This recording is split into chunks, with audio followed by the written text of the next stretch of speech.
Thank you so much for joining me. It's Yeah, such of a course. pleasure to talk to you. So this, Absolutely. so this is your first time working with the VSO, and it had been such a pleasure rehearsing with you. Oh, thank I'm you. excited for our audience to get to know you, to hear you. So please tell us a little bit about yourself. Sure, absolutely. Well, I'm from Oregon. I grew up in Eastern Oregon on a cattle ranch and grew up the youngest of four siblings, all hearing my siblings practice piano and clarinet. And we were a musical family. We sang in the car, we sang in church, we would sing grace before meals. I didn't know that people didn't do that until I started going to friends' houses and realizing that wasn't what all families did. And I started singing in a children's choir at 10 and then went to Kentucky for college at Berea College, where I majored in music, got a Bachelor of Arts in voice, and then I went to Shenandoah Conservatory in Virginia, where I got my master's and my doctorate in voice pedagogy. Pedagogy is a big word that just means the art and science of teaching. So when we study voice pedagogy, we're studying how to teach people how to sing, particularly one on one. But within voice pedagogy, we also talk about the science of voice, acoustics, vocal health, etc. And my specialization inside that is vocal health. So I collaborate in my home practice, I collaborate with laryngologists and speech language pathologists who send me injured singers. You can think of me sort of like a physical therapist for the voice, but I do that work through singing lessons. And now I'm here in Portland. Oh, this is incredible. This is so inspiring how you're helping people. Thank you. So you're such a versatile musician. You sing solo, chamber music. You're also member of Portland Opera Chorus, and you also sing in a Broadway production. Is there any particular genre that resonates most with you? Oh, it's a good question. I really just love to tell stories. So it's whatever feels dramatically interesting and compelling to me, whatever allows me to really dive into human stories is what is exciting to me. And I have a real heart for the music theater repertoire, but I really love the operatic repertoire and art song and choral. I sing with some professional choirs from time to time as well. Anything that lets me dive into the human condition really is what makes me happy. So there's not too many people that can do both opera and Broadway. Are there any distinction that you might be willing to share with us? Yeah, sure, absolutely. So a lot of it has to do with how a singer is managing their resonance, meaning how we're shaping the mouth and the throat.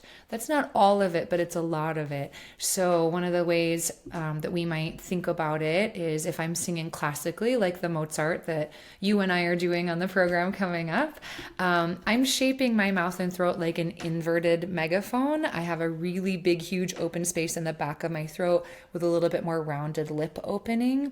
That's going to give me the ring and the acoustic that a classical singer needs to be heard without a microphone, which is, of course, what classical singers needed for hundreds of years because microphones didn't exist until about 100 years ago. And then when I go to sing some of those other styles, musical theater or pop, or jazz, I'm really churning that megaphone around. Particularly for a musical theater belt sound, I have a much more open ha shape in the front of my mouth as opposed to oh shape for the opera. And then for pop and jazz in particular, I am probably going to be, depending on the song, I'm probably going to be adding a little bit of breathiness to the sound, which you can do when you're on a microphone. We get that sort of intimate, hoo, hey, breath sound that would never carry over an orchestra. So we're never going to use or hear that breathiness in classical singing. So that's a difference in terms of the way that I use my breath. And then in musical theater, often, particularly if I'm belting, I'm taking my chest voice a little bit higher than I normally would in classical singing, where I'm using a more head dominant sound a lot of the time. Although I'm a mezzo, so I do use my chest voice some down on the bottom. So our audience will get an opportunity to experience all of those styles this Yeah. coming Friday at 7 p.m. We will talk about the program in a moment. Before that, I wanted to ask you, you're such a prominent teacher, and you mentioned something before. You teach at the University of Portland and Reed College, and you also have your studio at home, and you also work with medical communities. So tell us a little bit more about your passion for teaching. What inspired you? How did you fall in love with teaching? And what is your philosophy in general, in broad terms? Yeah, it's such a great question. I fell in love with teaching in my undergraduate pedagogy class my senior year. I had a voice pedagogy class, and we had a requirement to teach a student. I think it was 4 or 6 lessons or something, and I just completely fell in love with it. This one-on-one interaction. When I came into undergrad, I was either going to be a psychology major and go be a therapist, or be a music major. And I chose music, but I wasn't entirely sure where I was going to go with it. And working with one person at a time just really, really did it for me. And I think while voice teachers are certainly not therapists, there are some similarities in the one-on-one work and the vulnerability and the intimacy. Singing is extremely vulnerable, and so creating a space for somebody to feel vulnerable and take risks when they're studying, when your body is your instrument. I think my inclination toward a one-on-one interaction plays well into that skill set. And I would say that my interest in vocal health came from some vocal injury that I had. I was dealt with some acid reflux and some hoarseness and some things right after I graduated from undergrad, before I started in grad school. And I was very, very lucky that I happened to see the wonderful laryngologist, Dr. Kariakis, in Cincinnati, Ohio.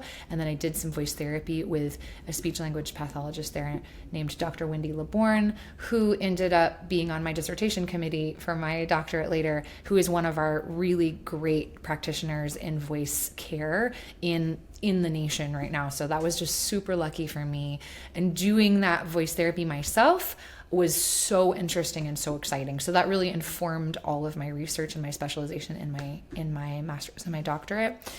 I would say that my overall overarching philosophy when I'm working with students is that I am not in their body, and their body is their instrument. Their one wild and precious life is their own, and what they want to do with it is correct. I am there to support their goals, no matter what those are. I'm there to inform them and empower them with what they want to do with their voice, which means, of course, that I love teaching lots of different styles, lots of different ages, all different abilities. I have students in their 80s. I have students who are teens. I've taught lots of children. I teach lots of commercial touring musicians who are out in bands. I have people all over the country who I've never met. I teach online quite a lot since COVID. So there's a lot of diversity in my teaching practice, which never a dull moment. Wow. Well, that is amazing. You have such a passion for it. Teaching Thank is you. inspiring. So let's change gears a little bit, and let's talk about our upcoming concert on Friday, 7 p.m. in Vancouver at the First Presbyterian Church, and it's had a Valentine's Day theme. So please tell us, what are you going to perform? Well, you asked me to sing the Mozart Parto from La Clemenza di Tito, which I've actually never performed, so I'm delighted that you asked me. It's such a wonderful mezzo aria. It's very long, so often we wouldn't use it for an audition situation, and the opera doesn't get done very often. So thank you for the opportunity to get to perform it. And You sound amazing in that. oh, you do too. It's so fun. It's a funny one for the Valentine's Day theme because my character Sesto, who's a pants role, I'm playing a boy, traditionally sung by a mezzo, which happens a lot in Mozart. And Sesto has been convinced by another character in the opera to go kill her rival. And Sesto, of course, is wildly in love with Vitalia. And so he's going to commit this murder all in the sake of love. So a bit of a bloody theme for, for Valentine's Day, but it is all because of love. So that will be super fun. And then in the second half, I think I'm doing 7 pieces. We are starting with My Funny Valentine, of course, on the nose for the theme. And then we're diving into a little bit of musical theater. Not everybody enjoys Valentine's Day, or not everybody may have a human Valentine's. Lots of people may have a dog or a cat who might consider their Valentine. And so we have a song called from a musical called Lucky Stiff, called Times Like This, that's all about how great a dog is instead of a human partner. So we're including that.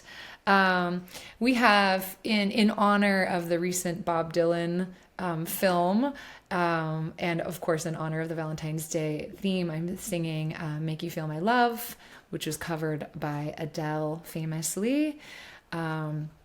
We are doing The Great People from Funny Girl, again with you joining in an obbligato clarinet line.